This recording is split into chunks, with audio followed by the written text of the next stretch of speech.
I will go back to 1980. We weren't looking for Abraham Lincoln. We weren't looking for Thomas Jefferson. We weren't looking for George Washington. We were looking for a leader. I think that's really what people are looking for. In my opinion, nobody's going to stand up to Ronald Reagan. And I think in some ways it does a disservice to people to always try and qualify it and put them up against my father, because they'll pale in comparison.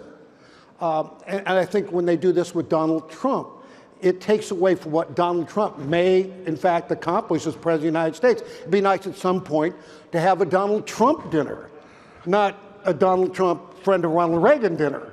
I'm honored by it, but I don't think we do any service for ourselves trying to pit tomorrow's candidates against my father of the 1980s. Well, my dad really understood that.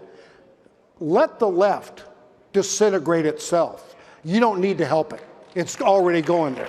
Sometimes, you know, my mother said, you'll never learn anything with your mouth open.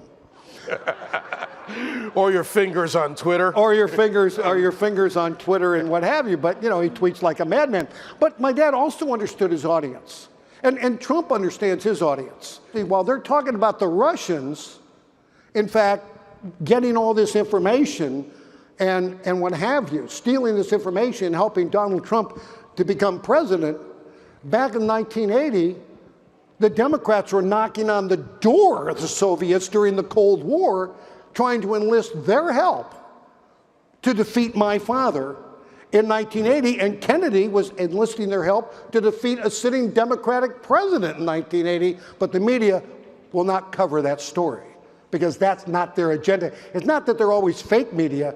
They're no media. They don't report the stories they don't want to report. They don't want to give you the information that you should have to make an honest decision. And that's why you see the Fox Newses, and you see talk radio, and you see things of that nature flourish during this period of time.